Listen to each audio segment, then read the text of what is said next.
Hey, what's up, everybody? Thanks for joining me here on another WTH Wednesday. And if you haven't figured that out by now, it means what the hell Wednesday, because it seems like at this point in the week, or at this point in the week, excuse me, midweek, we are asking ourselves pretty much every 2 minutes in this country, what the hell is going on? So I wanted to have a space to where we can talk about exactly what the hell is going on. I invite you all to join, drop your comments in the live chat, ask me questions, comments. I'll be reading and responding to some of those throughout this. And I'm so excited about today's show because we're going to go heavy on the NBA today. I have some other things I want to get to, but we're going to go heavy on the NBA today. As my good friend, Vinny Goodwill, who is a NBA writer for Yahoo, also host of a very dope podcast. He's also on Sirius XM talking that NBA talk. And most importantly, last but certainly not least, my man Vinny Goodwill, who will be joining us in a few moments. He is from the great city of Detroit, where I also hail from. So if Vinny joins this live and he doesn't have on some yays, I'm going to be mad disappointed. Even better, he's joining us live from Dallas, where tonight the Lakers play Dallas. You got Luka Doncic going back to where was his home up until a couple of months ago when he got traded to the Lakers. Lakers always get somebody, don't they? He got traded to the Lakers. He's returning tonight. So very curious as to what the ambiance is like. So those are questions I will definitely be asking Vinny. We'll also be going over some other NBA business. You had Mike Malone, the coach of the Denver Nuggets, who was fired, right? I mean, I'm gonna ask Vinny this, but yo, what's up with coaches who recently win championships just getting the axe? I mean, it used to be if you won an NBA title, that kept you good for a little bit. But these days, cats is lasting like 2-3 years after the championship, and they got to get the hell up out of there. Mike Budenholzer, we saw that happen to him in Milwaukee. We saw it happen to Nick Nurse, who is now the coach of the 76ers, happened to him in Toronto. So for some reason, that championship aura is not lasting for these coaches as long as you would have thought it would have, rather. So we're going to talk about Mike Malone, going to talk about Luka returning to Dallas, and I'll play these clips for you guys a little bit later. Also going to talk about what Shaq said recently on his podcast, the Big Podcast with Adam Lefkoe. He made some very interesting comments as we continue to have this debate about whether or not old school players hate too much on this generation of NBA players. LeBron James, he made some comments earlier this season about how he really felt like the way the NBA Cup was being covered or is being covered is problematic. So we're just going to discuss, and I'd love to hear you guys' thoughts about whether or not the conversation around the NBA has gotten way too toxic. So I'm going to discuss that with Vinny. I'll be offering my thoughts. He'll be offering his. And you certainly are free to offer yours in the chat. What's up to everybody already saying what's up to me? I appreciate y'all being here. I'll be reading some of your comments, answering some of your questions. And by the way, while you're here, subscribe. Hit that subscribe button because I'm going to do this every week. And, I'm just going to throw it out there. As I continue to get more comfortable in this format, comfortable on this platform, I'm thinking about, doing it maybe more than one day a week. Maybe we might be looking at multiple days. I'm still ideating on that. And y'all let me know. I mean, do you think it's an audience for it? You think it's an appetite for it? I like to talk my shit. So hopefully y'all enjoy it when I talk it as well. But before we get to Vinny, as I said, who will join me in a few moments, just a couple things I want to get to before I join this live. Before I started this live, I should say, I was watching The Pit on HBO Max. Have y'all watched The Pit? It's with Noah Wiley. And probably the thing that I compare to, I love a good procedural drama, by the way. Love a good procedural drama. And probably the thing I can most compare it to, it's like 24, but in an emergency room. Because they do like sort of the hour by hour thing. Except for ain't nobody yelling, we're running out of time, like Jack Bauer used to say all the time on 24, which was my show. When I tell you I was addicted to that show, it didn't make any sense. Like literally, I had to put boundaries around my 24 watching because my adrenaline would just get a little too high. And so I had to put in a safeguard where I could not watch 24 after like 8 p.m. Otherwise, I'd be up all night just binging a whole season or however many episodes I had. And this is back when, gather around the campfire, kiddies. Y'all remember those early Netflix days when you had to put the little DVD in the envelope, send it back, when Netflix was mailing you the DVDs and stuff? Like, y'all don't know about that life. A lot of y'all too young. You used to Netflix being as easy as clicking a few buttons and going to your favorite programs. Some of us who have seen it all, some of us had wartime Netflix, where you had to wait on the mail, like you had to wait by the mailbox to get, the latest, DVD, be it movies, especially if you was watching a series. Like, imagine how agonizing that was, watching a series like 24 and you got to wait by that mailbox like some kind of digital crackhead, because you trying to figure out how the rest of this ends. And I jumped in on 24. I think it was like 3 seasons in, and I started from the beginning, and I was at the post office constantly because I needed them new discs, y'all. I needed them new discs. And so y'all don't know about that life. That seems like basically I'm returning y'all to the days of when we had stone tablets. Okay. And we're doing shit with fire or whatever. But I was watching 24 in the early Netflix days and The Wire at the same time. I jumped in on The Wire late, and I think they were also about 3 seasons in. And when I started watching The Wire in real time was season 4. And so I got those first 3 seasons. Whew, those were the days. So every day in my mailbox, or at least every few days, it was either another few episodes of 24 or another few episodes of The Wire. And you talk about totally different series. Again, 24 would have you ready to fight, ready. Like, you just couldn't go to sleep after watching 24. It was just too much. Jack Bauer is my dude. And I put him in that class of super agents with, Tom Cruise, or AKA Ethan Hunt from Mission Impossible. Look, the first Black president, as far as I'm concerned, for my 24 heads, was David Palmer. Y'all, otherwise known as the All-State man. That was the first Black president. It was him.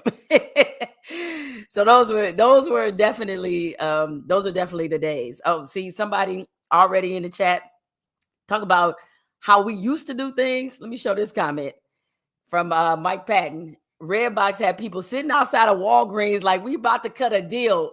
If you don't tell it, you be sitting at that Redbox like, you got that, here's a cheeseburger.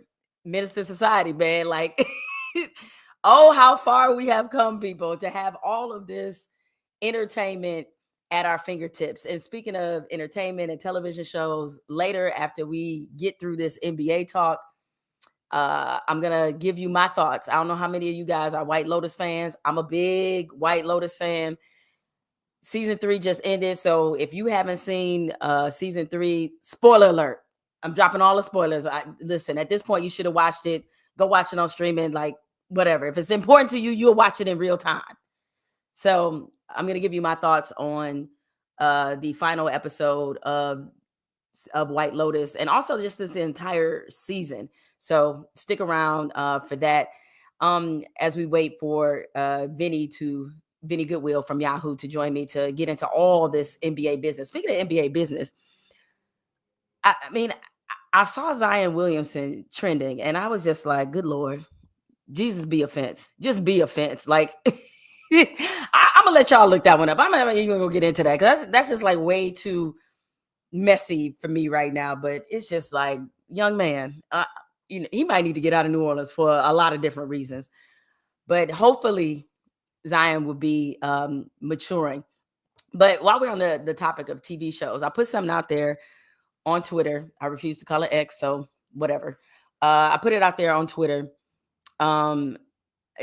We've all been sort of living through this whole financial crisis, whatever you want to call it, that's been happening over the last week or so. Stocks have been like, and a lot of things happening with the financial markets, both here in America and globally. So I put out an interesting question on Twitter that I want to pose to you guys. And what I said was, somebody explain the whole tariff situation to me, but using the wire. And this, so far, I think this is probably the best answer that I received when I put that out there on Twitter maybe a few hours ago. And certainly, if you have a better one, make sure that you drop it in the chat. In the chat, excuse me. So this kind of cracked me up. All right, here it is. Okay, my man, when I said, okay, explain the tariff situation to me, but explain it in wire terms. Just Dave wrote, Stringer Bell equals China. Big player in the game, makes and supplies a ton of product goods to the streets, aka the U.S. market. Runs a tight, efficient, profit-first operation. By the way, the level of hatred I have for Stringer Bell, it didn't start that way. I actually blame my former colleague and friend, Bomani Jones, for this, because I was fine with Stringer, the way that he was. It wasn't my favorite, but I was good with him. But the more that Bo got in my ear talking about what a just disrespectful character he was. And he was. I mean, and really what pisses me off about Stringer is that my man did about a course and a half at community college and he suddenly thought he was Warren Buffett. Like, why? I mean, he hold meetings like this, a boardroom. Like, bro, you are a drug dealer. My favorite scene, one of my favorite scenes, because they had a lot of amazing scenes in The Wire, but one of my favorites was definitely when Avon finally checked his ass and told him, quote, I told you about playing them fucking away games. Finally, he called Stringer Bell out on his bullshit. But anyway, Just Dave says Stringer Bell equals China. All right. Marlo Stanfield equals Trump. New power trying to shake up the game. Doesn't like how Stringer has been running things. Wants more control and respect. Starts taxing every package Stringer tries to move through his corners. The tariffs equal tax on the pack. Y'all remember that. Marlo says, if you're going to sell on my corners, you got to pay a fee. So now every time China tries to sell goods to the U.S., they get taxed. This makes the product more expensive for U.S. consumers. American businesses, that is Bodie, caught in the middle.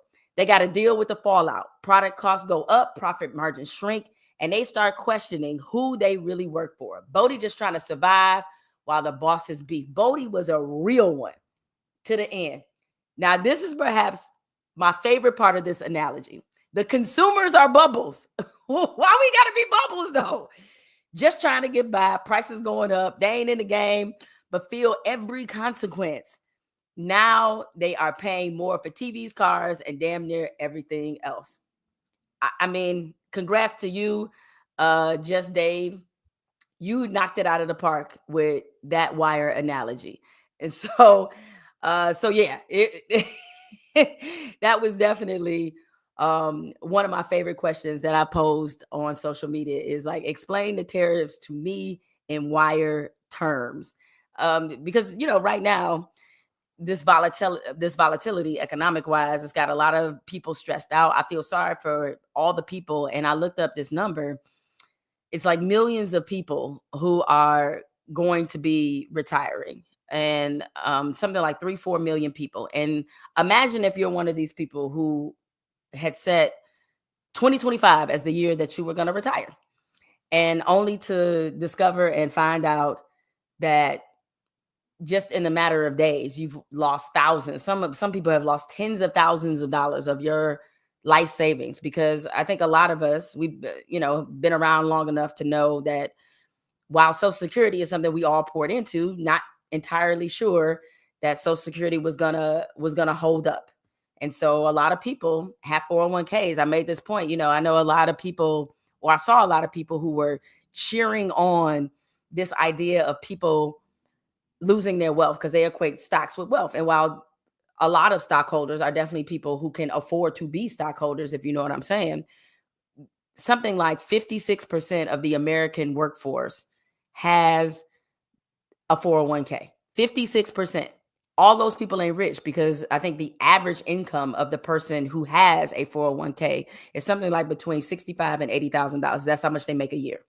So you're talking about either a middle class, a lower middle class, or upper working class that has poured a lot of years in their savings in these 401k. And it was, truthfully disheartening to see that a lot of people were going through a level of anxiety that I can only imagine. Even though I'm older than older than I look, I got 401k like everybody else. The reality is, like, I have time to work. I'm not going to retire anytime soon, so I'm in a different position. But the people, especially seeing what's going on with Social Security, especially, again, seeing what's going on in these financial markets, like, you got to be right now scared shitless about what your retirement may look like if you're trying to retire in this moment. So, as I mentioned, any moment now, I'm going to be joined by my man, Vinny Goodwill, who is a Yahoo NBA writer and columnist. He also has a dope podcast. A good friend of mine from Detroit, just knows the NBA about as well as anybody. And so we're going to have a great conversation about Mavs Lakers tonight, the significance of that, what this means for Luka returning to Dallas. I'm sure a lot of you probably saw already how Luka he got ejected last night against the Thunder, and the Lakers lost after he got ejected. I think I saw that the Lakers went on something like a 20, or sorry, OKC, excuse me, went on something like a 29-2 run after Luka got ejected, and he got ejected for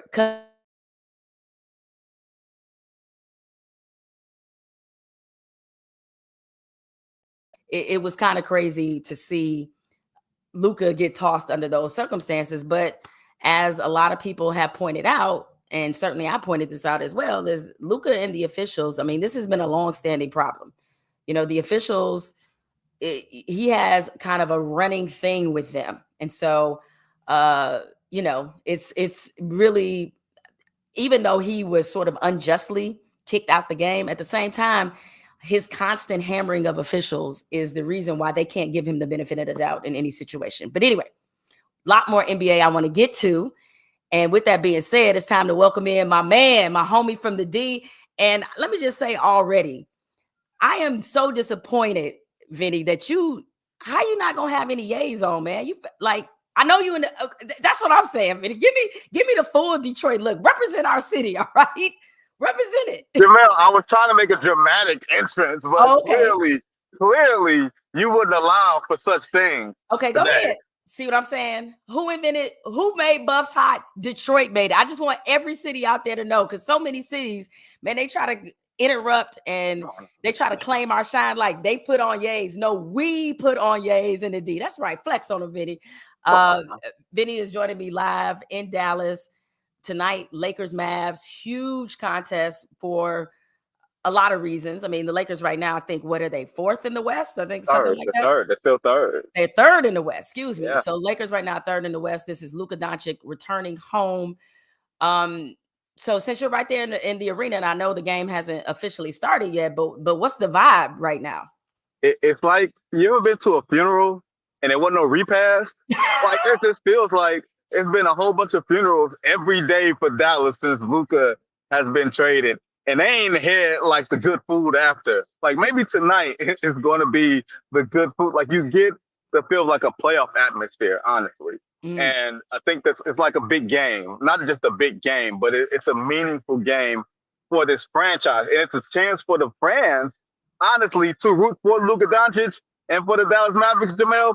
This is going to be in a road game for them. They're going to play the first ever road game at the crib.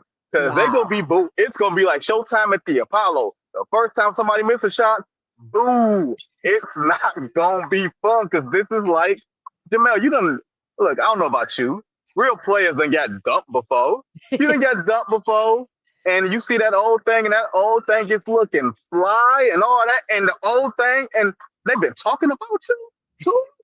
Like killing you to people, and you got to sit there and eat. Oh man, it's revenge body time for Luka tonight. Just not an actual revenge body, because we know he's kind of rounded, plump. I mean, he looks a little slimmer though. Looks like he's rounding in the form as the playoffs have started. Round again, Jemele. That's a key word. Hey man, listen, that Luka's already proven he's one of those guys. You probably used to, if you play pickup, especially during the days when people actually play pickup outside, it's always that one dude on the court. He over there between games drinking a 40. He got a cigarette hanging out his mouth, but he'll come in there and bust your ass. So give you the works. Give you the, hey, I got big fella. You do? Okay. Exactly. Okay, so what in your mind, what's at stake tonight for both franchises? I mean, for the Mavs, it feels like there's got to be a level of pride. Anthony Davis, to me, he's got to really show out. The Mavs are in position to maybe make the play-in game, like they're in the playoff hunt. The Lakers, they're surging kind of at the right time. But from your perspective, what's at stake for both teams tonight? It's emotional, Jemele. It's like all these tangible things, like you said, the playoff positioning, the play-in, everything else. But it's so much more. Like Anthony Davis, this whole time has been treated like he was Boney T and Boomerang. Like he's the dude that's on time even when it rains, and that's what you traded for. Like instead of us looking at him and saying, generational big man, top 75 player, champion, anchor, he's looked at as a throwaway. And this is a chance for him to show the NBA world, there's a reason they traded for me. Like, we won't be able to get a chance to see this whole Dallas thing in fruition because of Kyrie Irving's Achilles injury, and maybe we'll never see it. But for Anthony Davis, this is a chance for him to say, yeah, it was a big trade for Dallas because they got me and what I represent to them and what they were looking for. They weren't just looking to get rid of Luka. They were looking for me. Now, they're going to be in the play-in. Like, there's no doubt about that. Phoenix is playing dead. The Lakers is big for them because they lost to Oklahoma City last night. They still want to stay in that third position just because of how the playoff seedings shake itself out. I don't know who wants to play the fighting Imes in round two, but the Lakers might want to play the fighting Imes in round two. Like, Ime can only talk. He can't run out there and play. So I think it's big, Jemele, for this to be the last week of the season, for all these playoff spots to still be open and to have an emotional stake. Like, Jemele, this is like Michigan State, except only one person is hated, and he ain't playing. You bring up a good point about Anthony Davis. I mean, he has been kind of treated like an afterthought. He like, hey, Marcus, bring some of your hoes up in here. We can set this motherfucker off. Anyway, so it makes sense for him personally why he needs to show like, yo, I'm still one of the best players in the league. Yeah. So I definitely understand the pride that's at stake for him. All right, moving on from tonight's game. Let's talk about like probably the most shocking news, I think, of the week. And that is the Denver Nuggets getting rid of Mike Malone. Now that the dust has settled, why? Pourquoi? Like, why did they do this? And why did they do this now? Surely it could not have been that deep. Well, you do it now because for whatever reason you didn't do it early. And I think that's the thing that we kind of didn't like equate to in the moment was that, man, they probably were thinking about doing this in January. That's usually when you fire a coach, before the All-Star break, during Super Bowl week or something like that, like when it's in the quiet of night. But doing it and then firing the GM on the same day, maybe minutes later, like Jemele, I tend to believe Michael Malone was going to get fired Tuesday. Then something happened that caused Calvin Booth to get fired. Like, you see situations where the coach and the GM don't get along for whatever reason. Very rarely is it a championship type of team that has championship equity as a player like Nikola Jokic in his prime, entering his 30s. I think that's a big part of it, Jay, is that they don't want to waste another year. They felt like Malone's voice had gotten stale, that fire and brimstone stuff, cussing the players out all the time. Like, that tends to wear old, even on a player like Nikola Jokic, where I think people looked at it like, well, he's like Greg Popovich and Jokic is like Tim Duncan. No, they're not. Don't nobody like getting yelled at all the time, especially if you're an older team and you're up against the salary cap, the tax and all that stuff, and you're watching all these teams get better around you. Denver hasn't gotten better since they won a championship, but everybody in the West has started to load up to go after them and get them. So if you're not getting better in the NBA, you're getting worse. Like, I don't think this is going to mean, oh, Denver's going to make a miracle run. But ownership felt like, man, we better do this today in case we do make a miracle run and we can get rid of them. Well, it seems like this is, I don't know if I'm being dramatic, but it almost feels like a trend. Okay, we got Mike Budenholzer with Milwaukee. He got fired a couple years after winning a title with Milwaukee. You know, you have, if you want to go back, Frank Vogel, he got fired a couple years after winning the title with the Lakers. Nick Nurse got fired after winning winning the title with Toronto. A championship used to make you safe. What has changed about the NBA that all of a sudden it don't matter if you win a title? Like your ass could be gone in like a couple years within winning a title. Think about it like this, Jemele. Adam Silver wanted the NBA to look like the NFL, right? He wanted parity. He wanted all these teams to have a chance to win a championship. You know what happens when that happens? You got a bunch of really good teams that ain't great and a bunch of ownership groups that have unrealistic expectations about the roster that they built and saying, hey, this ain't good enough. Good ain't good enough. Like Mike Budenholzer won the championship, but he was on the hot seat the previous 2 years, and then the next 2 years, the championship didn't save him. Every coach with LeBron James is on the hot seat because it's LeBron James, right? And so I think what you find is championships don't save you, and you better win playoff series after winning championships. We haven't even had a team go back to the finals after winning. There used to be a sort of passage where, okay, you get to the finals, maybe you lose, you win, and then you come back and defend it. These teams aren't even coming close to defending their championship. Denver got ousted in the second round last year. Milwaukee, I think, has won a grand total of one playoff series since 2021. That's enough to get Doc Rivers, Adrian Griffin, and Mike Budenholzer fired at the same damn time. Like, this is just the state of the NBA where it takes a lot more to keep your job because everybody feels like, man, if 10 teams can win a championship, we better be the one. All right, now let's move on to the big portion of this conversation. Vinny, you've been covering the NBA for a while. And it just seems like, I don't know if I'm too far removed, but it just seems like the conversation around the NBA and the ability of today's players it is very unusual to see a sport that creates this much negativity around it kind of all the time. Yep. Before we get into it even more deeply, I want to play a clip. I'm sure you've heard it by now. Shaq on the Big Podcast, ripping, just shredding today's NBA players, as Shaq is known to do. Barkley, they kind of do this, but I'm gonna play this for those who haven't heard it, and then I want your response to it on the other side. It's actually two clips, so I'm gonna play them both. Yeah, and that's what these people don't understand. It's just, and I don't understand. Oh yeah, people say Charles and I, we're ruining the game talking about the product because the product is show me greatness. Like, y'all pay a lot of money for these shoes, and I want to see be great, and I'm gonna always stay on them and motivate them to be great. They can call it hate I want, but I ain't sucking these out just because they're making $400 million. A lot of these can't play, and they know it. In any. So you think LeBron's longevity is a byproduct of the change in the physicality of the game too? Definitely. Okay. Less physical. Less feel like like right now, if you get a flagrant foul, you get fined, suspended. Like, guys ain't even fouling hard no more. Back before I played, it was crazy, but when I played, it was crazy. But even before, like the 80s going to 90s, it was probably more physical then. But people get mad. It's just a product of what I see. I've seen what greatness is. Been there, played with them. I don't see that all the time over here. So you want me to give these the same props I'm giving them? That never happens. You can call it hate if you want. But even with the word hate, like these kids that like to throw that word around. If you ain't great and I'm great, how the fuck can I hate on you? That don't make no sense.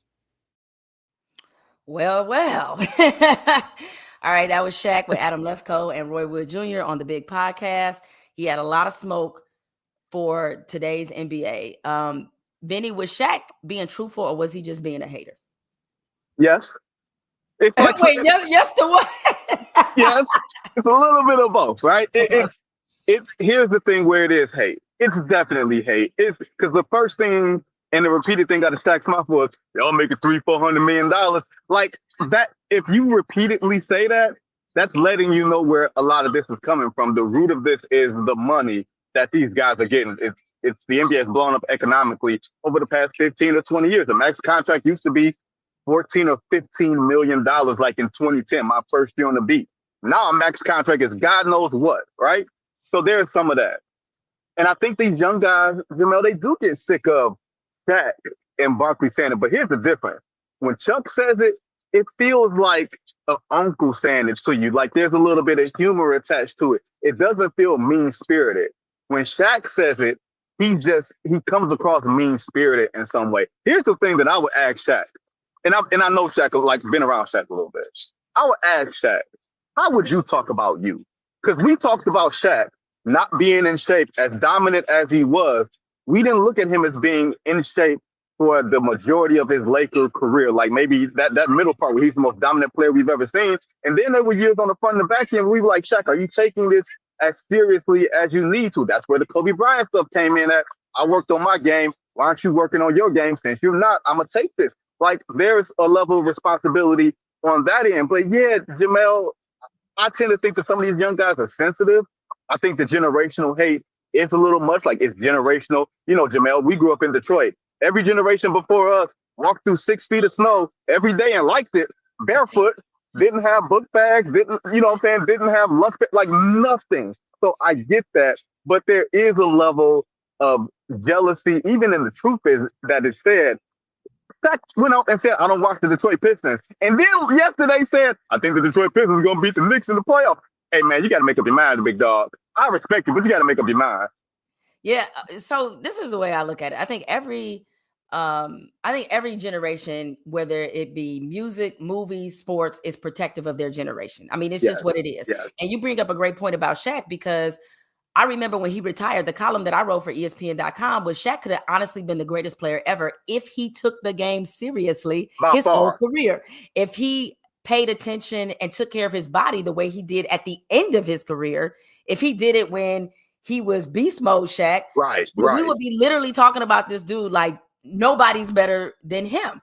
Right. And I do find, and maybe this is what we all do and are guilty of, is that when we get to a certain stage in our life, you know, everybody put 100 on 10 in their own career, right? Yes, it's like, you know, you go back and start talking about what you did as a high school athlete. Suddenly that 10 points a game turned into 25 points a game. Easy, you know what I'm saying? Easy work. Easy work. Y'all. Like suddenly you the best shit that ever came through, you know, whatever your high school was. And it was like, huh? Because I seen it. And it went like that. But that 1.7 dude was one time. You know what I mean? Exactly. Like suddenly, you know, the conversation kind of changes. And LeBron, as you know, earlier in this season, he talked about the fact that he didn't really like the coverage of the media today because he felt like it was too negative. Do you think that LeBron, did he have a point that the coverage of the NBA is like a little too toxic? It's it's a little unbalanced. Can you say that? I don't think it's so toxic. I think part of it is, and if you hear the cheers, Luka Doncic has entered the floor. Okay. So everybody cheering him like he should be doing the presidential wave. You know what I mean? It's a lot of purple and gold here. But Jemele, like, you know what it's like when you're watching debate shows 24/7. That's what LeBron is thinking about when he's talking about coverage being too toxic. The people who are writing the stories and have a certain prominent voice, but you don't see them on ESPN all the time, that tends to skew your view and skew how it is nationally. Like the good work is still being done by a lot of people, a lot of talented people. There's just not enough shine on those stories, and there's too much weight being put on what's said at 10:15 or 10:10 or whatever it is in the morning when you wake up, LeBron or Jordan or whatever it is. Like there's less celebration of the game. There's more, like you said, toxicity when it comes to it. But everybody caught hell, Jemele. Like, I had to tell somebody, people ran Michael Jordan out of the NBA because y'all said he had his daddy killed because of his gambling. Nobody's had anything like that said about LeBron. Like Magic was called tragic. Zeke was ran through the coals by white folks because he backed up Dennis Rodman. Like this stuff has happened for eons. And I'm not saying because it was unfair to them, it should be unfair to you. But I think some guys lack a certain amount of perspective. And some people think the media is just here to kiss your ass and not here to chronicle all the things that go on, good and bad. I think there's an imbalance in that and an imbalance in expectation. All right, I'm going to show a comment here. This is from Karen, I think it is. Whoever said TNT don't like the NBA was right because they never say anything positive. Surely there's something good about this league, but these guys just rag on the game every show. I hear this a lot in comparing how Inside the NBA talks about the NBA versus how you see NFL players talk about the NFL, that there's a very big difference.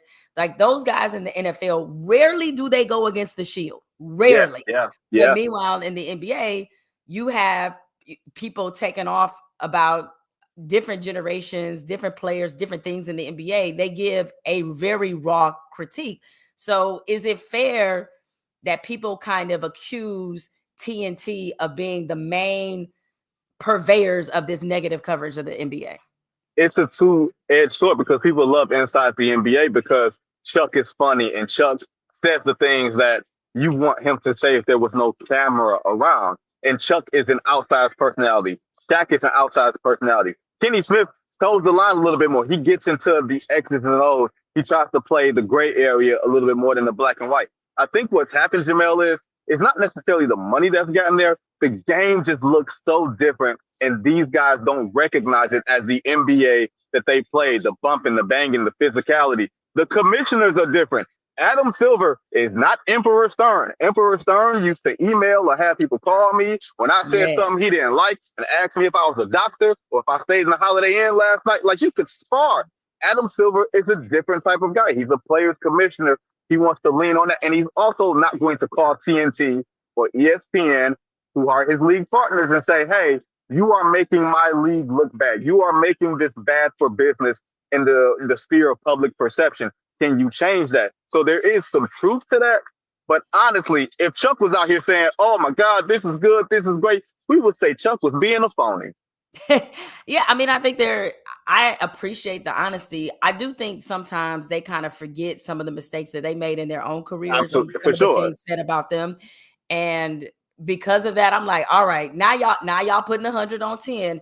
You know, the other thing that, you know, I definitely noticed beyond just there being such a disparity with the money. Like, I get it, man. Like, a guy who averages 12 and 7 in today's NBA, he can probably get about 200 mil, no problem, easy, right? Easy. Like, I understand that for a player like Shaq and for other players who feel like they had to, quote, get it out the mud, that this is offensive to them. But I want the fans who agree with Shaq, I need them to take a little bit of accountability too. Now, Vinny, you and I, we from Detroit, so we are very familiar with that bad boys era, right, of basketball. As you know, when that shit was going on and when the Knicks started doing it and the Heat and everybody else was doing it, the fans said, fuck these 90 to 80 games. That's why they changed the rules. They changed the rules because y'all said then y'all didn't want to see that type of basketball. Now it's not physical enough. And it's like, wait, but didn't y'all say, like, what happened to that? It's some hypocrisy. And here's the thing. Fans don't know what they want. Let's be perfectly honest. Fans want what they don't have. That's all it pretty much comes down to. If games were 90 to 80, they would say, man, remember the days when they scored 120 and everybody could shoot and the big man was sliding out to 3 and everything else? It's a little bit of that. I will say this, Jemele, and this is what I will say for Chuck and Shaq and those old guys, because I hear it all the time.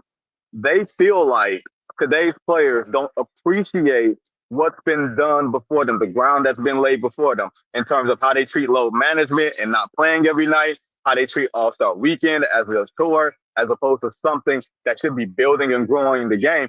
So they have a big-time argument, Jemele, on that side. Like, I'm an old-school dude. Zeke is my number 2 point guard of all time.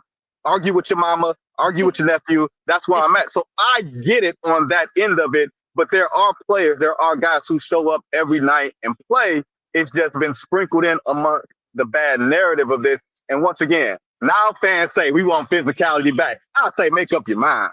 Right. Because they definitely don't know what they want. All right, Vinny, before I get you out of here, because I know that you have an actual game to cover and analysis to provide. I do. All right. I got to put you on the hot seat because I believe, when is the MVP ballot due? Probably next Monday. Okay. Something like that. Have you turned yours in, or are you still waiting? Jemele, where am I from? I'm from the east side of Detroit. They send me notices. Hey, just in case you didn't know this, your ballot is due at 2:59 on Tuesday. All right, so, it's 4 p.m. on Wednesday, and I'm still working. No, my MVP is Shai Gilgeous-Alexander. Okay, because I was like, I got a question for Brandon Chambers. That's exactly what I want to know. So, SGA is your MVP. Tell me why. it's not because who's the best player, but it is about combination of on-floor excellence and team success. If the Denver Nuggets were a 55, 56, 57 win team, A, they might not have had their coach and GM being fired and on the same day. And B, to me, you have to have a championship level of expectation.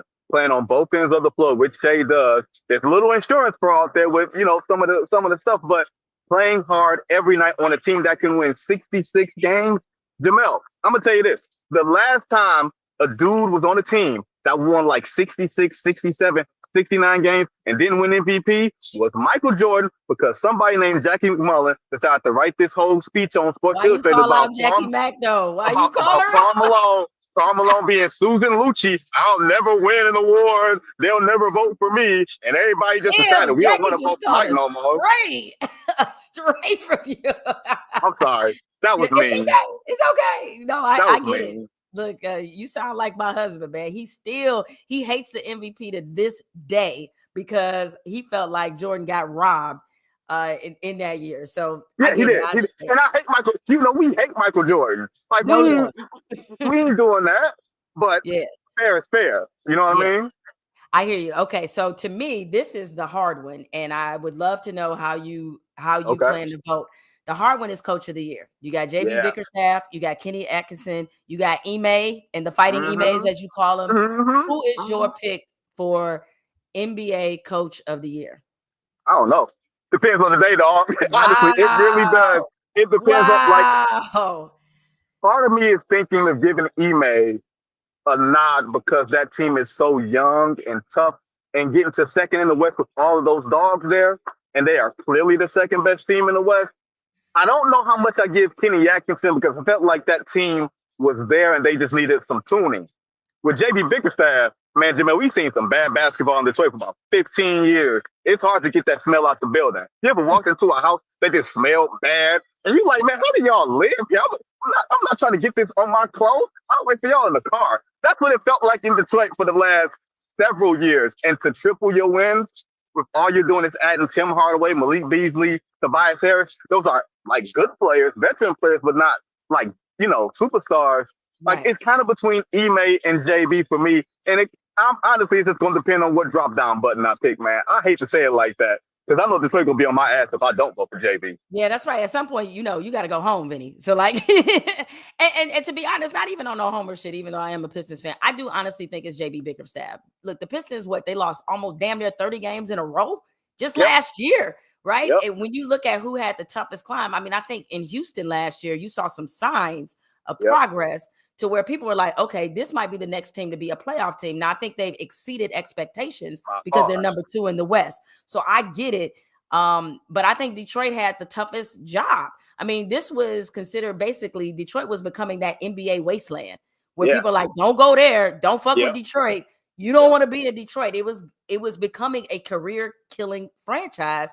And for JB Bickerstaff, a coach that was fired, was fired to come in right away and make a huge culture change. And as you said, not even with players that, definitely good vets, but nothing that when they sign these players, you go, wow, Detroit really did something. Right. And he got them youngest playing to the point where it is a reasonable expectation that Detroit can win a playoff series for the first time since I think like 09. 08. Okay.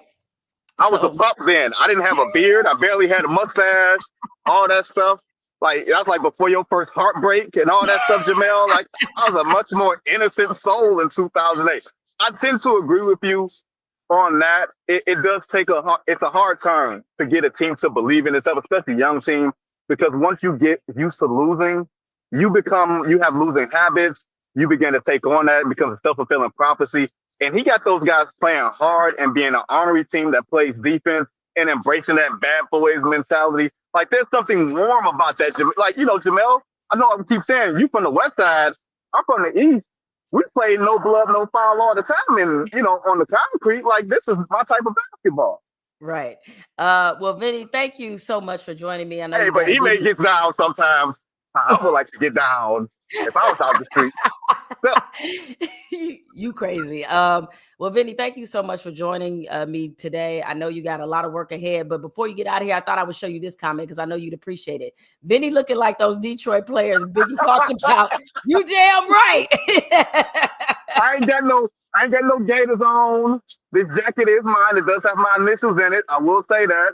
And I didn't bring the woods out. I might bring the woods out for the final. Okay, all right. You ain't bring the wood buffs out. All right, I got you. But it's all I good. do a little something, a little light work. You know what I mean? A little light work. I hear you. All right, Vinny, take care, and thanks again for joining me. Appreciate you, Jay. You're the best. All right, take care. Oh man, that is my homie right there, Vinny Goodwill, Yahoo Sports NBA columnist. Make sure that you follow him.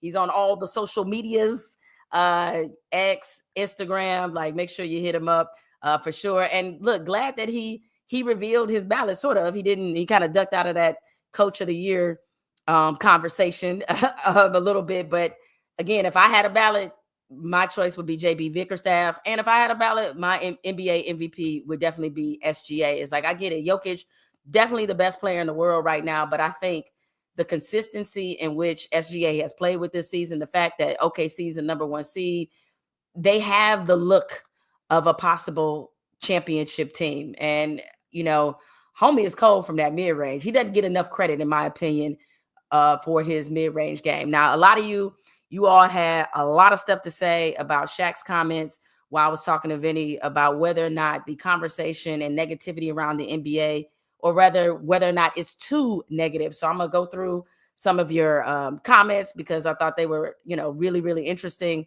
We had a lot of people who definitely seemed to kind of side with Shaq and thinking that the NBA is soft and that we're in an age now where players are a little too sensitive about the criticism they receive. And look, I get it. For the players, the criticisms and the noise feels loud because of social media. Like Michael Jordan, for as big of a story it was when he retired the first time, and a lot of people started whispering loudly that it was about his gambling. And even before then, there was a narrative for a long time. I'm old enough to remember when they said Michael Jordan couldn't win. Like that he was a ball hog. He couldn't win. He didn't have championship makeup. They were saying all of those things about Michael Jordan. And he obviously, he changed the narrative by winning championships.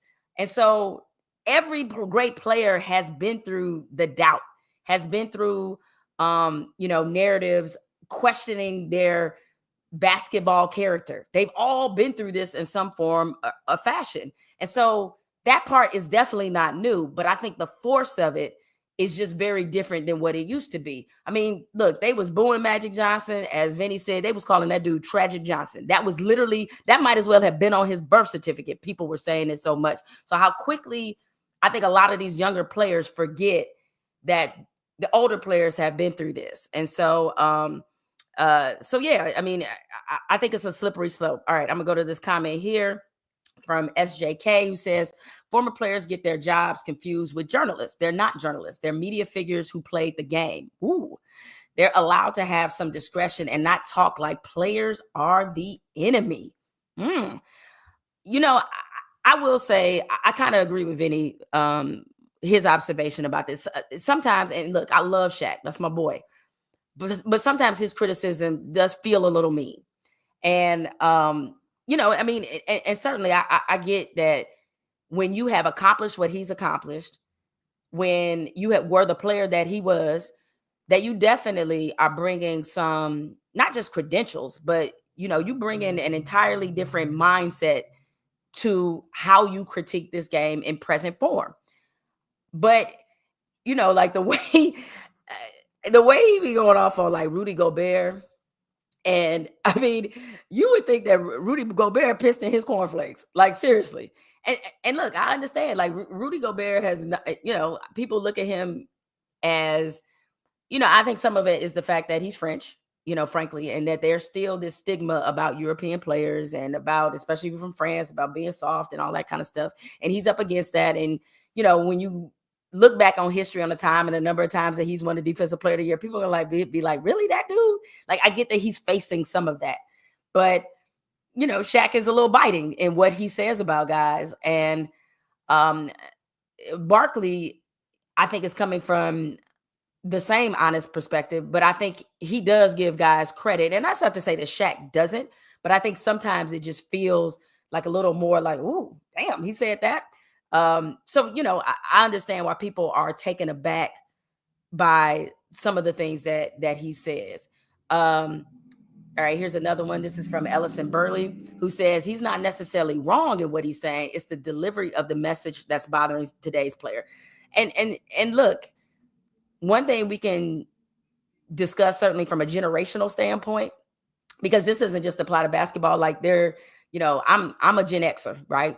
And I know older millennials and really even millennials, like constantly we have been in conversation. I've been in conversation with my fellow Gen Xers and those who are millennials, and talking about Gen Zers and how they are quick to tell you their boundaries and quick to tell you what they're not gonna do. And we're coming from a different mindset because we came from a generation, or we were parented, like, especially if you're Gen X. Let me just speak for my generation. I can't speak for everybody. Everybody's situation is different. Acknowledging that off top is we were a generation that was raised very differently. Like, a lot of us are used to, basically, I won't call it self-parenting, but I'm doing my laundry at like 9, 10 years old.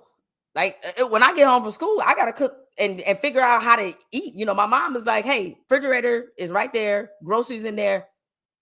Figure it out the best way you know how. We come from that, where you at home, you go out or something, and your mama or your daddy, they say like, hey, be your ass at home at 3:00. And when they call it 3:00, you better be sitting right next to the phone. So like, we're used to like a different automation. We on a different program.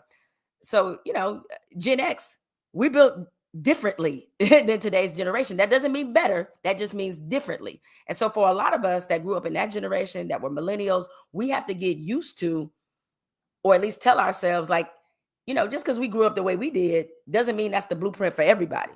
Today's blueprint is different. And we have to learn to adapt to the fact that you have young people who are much more cognizant of their mental health, again, much more cognizant of their boundaries, and are willing to express those. And I think these are good things generally, and a generation that advocates for themselves much differently. Like, we, if I may be frank here, our thing was shut the fuck up and work. That was our thing, right? And I think millennials experience some of that too. And as a result, I'm not going to say everything, but I think there was definitely some toxic traits that we picked up along the way that a lot of us are trying to unlearn. But we have to be willing, to at least admit, or at least make room for the fact that we were just different. Different doesn't mean better. And today it's just like a little bit, they just socialize differently than we did. They do a lot of things differently than we did. And I'm thankful for the way that I grew up. And I know a lot of you guys are probably too, because I think because we socialize differently, it's probably why we sort of relate to this in a different way. So yeah. All right, here's another one. This is from Ted Mitch. Ex-athletes need to put the competitive self away. Shaq can't do that. Shaq can't do this, as much as Chuck can. Look, Shaq is going to always see himself as a 7'3" big that was just humiliating people at the rim. And because of the way he played and because of the success he had, he if you tell him that another big is talented, he is going to look at that and say, okay, this is how I was. Does this player, do they even compare or compete with me in terms of their dominance? Okay. I get it.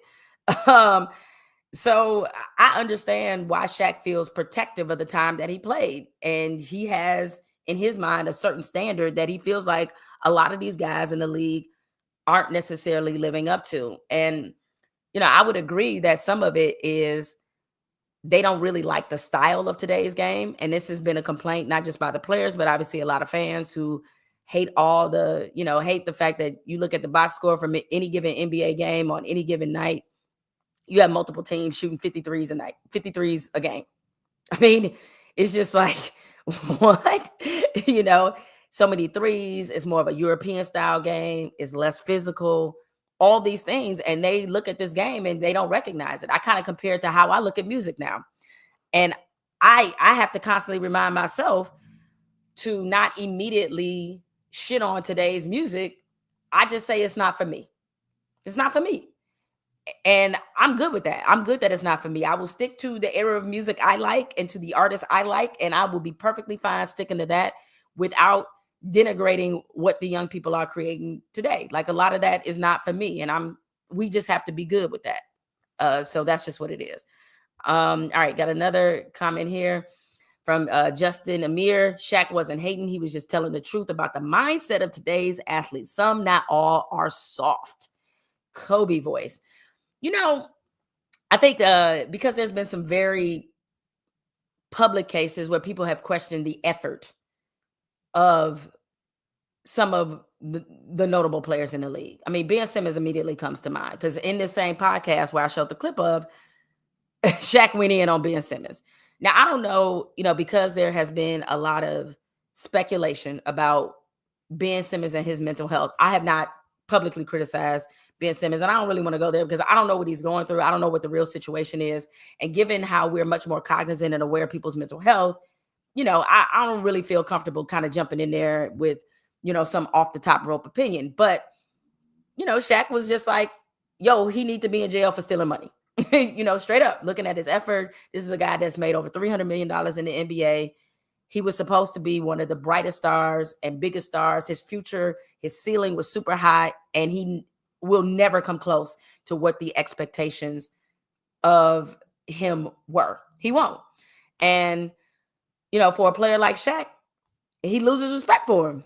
And, again, it's difficult now because I think today's player is dealing with a lot more than what the previous players dealt with.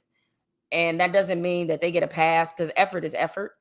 But I think when you, as an NBA fan, when you see like load management and how players don't play every night, like, I understand the frustration that fans feel being like, yo, what the hell is this? Especially if you were coming of age or really got into NBA basketball at a time where stars just simply did not do that. So I'm just like, yeah, I kind of understand the frustration, because I think that, there's room for a lot of things to kind of be true at the same time. All right. Got this comment here. Answer is both. Criticisms are valid, but sometimes they go overboard. Also, because of social media, negativity reverberates more. So an innocuous, excuse me, damn, why I can't read right now. So an innocuous comment can get magnified beyond its intent. I mean, that's just social media. And that's why I said, like, it's different. The criticisms hit different for these players because they feel so harsh, because, it used to be, long time ago when we read these things called newspapers, a columnist if they wrote a column about a particular player, that market reads it and that's it. Now you can be on virtually any platform. You say something about a player, it's everywhere, everywhere. So there's no escape. There's no room between them and the criticism. It's like constantly in their face, especially when you have a generation of young people who are used to the internet being their only conduit of interaction. Like, they're reading this stuff about themselves all the time. I say this frequently, like, I'm glad that I'm sort of a technology immigrant. Like, I didn't grow up on Facebook. I didn't grow up on any of these social media apps. So like, my relationship with it is a lot different. While sometimes I do get annoyed by what people say about me and those kinds of things, I'm not in the comment section like that, like looking and hunting for people to say bad shit about me. It just kind of is what it is. I can leave it alone. But I think that's much harder for young people to do because this is all that they've known. So for them, this criticism feels fresh and it feels like on top of them, kind of all the time. All right, I'm going to answer this question here before I get to White Lotus. All my White Lotus fans, make yourself be known here in the chat. I'm going to just talk briefly about that season finale. How much does Luka go for tonight? I say 40. Yeah, 40? I don't know about 40.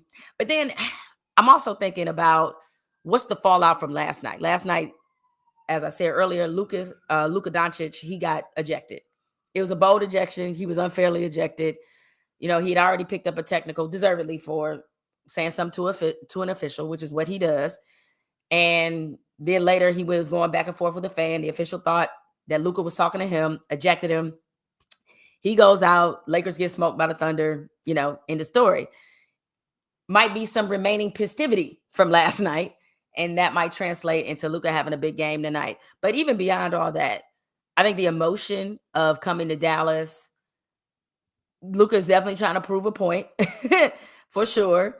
Because look, it would be hard for any player in his position not to feel a little bit hurt by this organization deciding to give up on you when you're just in your mid-20s and haven't even fully come into the height of your superpower. So I'm not going to say 40. That feels like too much. I'm going to say that Luka goes for 27 and 10 assists tonight. I think he flirts with a triple-double. That is what I am predicting for Luka tonight. And if he, doesn't get close, then I never said it. You know how it rolls. All right. About to wrap up here, but let me give you some thoughts on White Lotus. Don't know how many of y'all watched it, and if you didn't, spoiler alerts are coming, so I want to hear y'all complaining. Watch the season finale of White Lotus. I've been rocking with White Lotus since season 1. Season 1 and season 2, brilliant. They're great. Season 3, so far the worst season. But when you've been as good as White Lotus was in 1 and 2, saying season 3 is the worst, it's kind of like, You know what I kind of compare it to? This season 3 of White Lotus is The Wire season 2. Everybody shits on The Wire season 2. And by the way, when you go back and watch season 2 of The Wire, like if you haven't done a rewatch anytime, lately, or it's been a long time since you rewatched The Wire, season 2 holds up so much better than y'all remember. To me, the worst season of The Wire was season 5. By far, it was the final season. I thought that and I love David Simon. I'm a David Simon stan. I'm an Ed Burns stan. Those are the 2 writers and creators of The Wire. And, season 5, they got away from the integrity of what the show was about. Like that whole fake serial killer shit was like, that just seemed, but that entire storyline seemed very beneath The Wire. And then on top of that, David Simon, who, co-created The Wire, he's a newspaper guy. And I think one of the reasons why The Wire was so real was because he wrote it from the perspective of somebody who had covered the cops. Ed Burns was a former police officer, so you had that perspective. And he covered Baltimore. He understood Baltimore politics. He understood urban politics. And so that realness was throughout. And I thought for the first time, or the only time perhaps The Wire's history, season 5 got away from that. Season 5 felt like TV. Seasons 1 through 4 felt like a documentary. That was the difference to me. But a lot of people hated season 2. And season 2 was like the perfect bridge season of The Wire. And when you go back, and I know it was a big switch up because, after season 1 and the way they set the table, then season 2, I know a lot of people was like, where these white people come from? And it was like, but in season 2, the Barksdales and that whole storyline, they're more in it than you probably remember. But season 2 set the table for so many things that happened in 3, 4, and 5. So it was like the perfect bridge season. And so to me, it gets unnecessary crap. Season 3 isn't as bad to me of White Lotus as what people are saying. It did start off very slow because I'm not going to lie. After about 3 episodes, I was like, what? Why? I was a little confused about where all of this was going. And I know, to some degree that's part and parcel of the series, but it just felt like really slow and it was moving in a nonsensical direction. I thought it really picked up about mid-season. It was like, okay, now I get it. Now I see what I'm here for. Now let's talk about this finale. I was fine with the finale. A lot of people hated it. I was really happy that Belinda, Natasha Rothwell, that she was able to get her $5 million. Like, thank God this woman got paid. She's going to start this spa, this business. And she didn't get killed. Because when you see the first episode, which starts with her son showing up on the resort, and then you see a floating dead body, I was like, I know they ain't killed Belinda. Y'all got one black person. Y'all going to kill the one black person? Like, I know that didn't happen. So I was very happy that Belinda survived. And they had been setting the table this entire season of White Lotus that there was going to be some murder that was going to take place in the final episode. And so I'm okay with series, even though I felt like they wrapped this one up, I'm okay with series that end with a little bit like, what happened there? Or, that leave you with not just uncertainty, but everything's not in a bow. Probably one of my favorite moments from the finale was when the crazy ass family is on a boat and they finally look at their phones and they see that daddy done lost all the money. You know what's gonna haunt me though? Well, it's a couple things from this season that's gonna haunt me, but one of them is gonna be this. Why did he use that dirty ass blender? Is that just some teenage shit? Because I don't know. If you go into a kitchen and you want to make yourself a smoothie and you see that the blender is dirty, don't you just rinse out the blender? Homie didn't rinse it out. He made his little smoothie and damn near died because his daddy was contemplating killing the whole family, except for him, by the way, because he was the only one of the family that said that if all their money went away, that he would be fine. Everybody else was like, yo, I'm not meant to be a peasant. I'm not meant to live this broke life. And he was going to kill them all because they couldn't stand to be broke with him, which was interesting. But beyond all that, I thought it was an overall underwhelming season. The finale was fine, not great, not bad. I've read comments by Mike White who has said that there'll be big changes, and I certainly have this question just about White Lotus overall. I am if there's one hotel chain that like I'm just a whore for, it is definitely the Four Seasons. Like Four Seasons, they can get all of my money at any time. I have stayed in some of the most incredible Four Seasons in the world. In fact, for my birthday, which is in December, my husband took me to Nevis. The Nevis Four Seasons, 10 out of 10, no notes. No notes.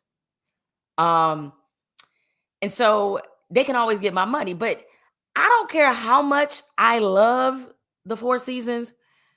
Let there be multiple murders at their hotels, and I'm probably never going again. And so I'm just like, White Lotus, they said to some degree, sort of borrows from being the Four Seasons. And I'm like, how many times somebody got to get murked that's a White Lotus guest that you going to still keep going to this damn hotel? I'm just trying to figure it out. So part of me is like, like, I don't know how much longer you can keep up this whole murder at the hotel thing when you're supposed to be one of the most reputable luxury chains in the world. Though considering my affection for the Four Seasons, I might be able to take about 2 murders, but then after that I'm out. That's what I promise. But definitely love the Four Seasons. Wait, I didn't show this comment. The actor said in the character's mind, the older brother must have blended his shake and thought nothing of it. Yo, man, y'all watch season 3 of White Lotus. Like that blender thing is gonna bother you. Granted, it's a lot of things that bother you.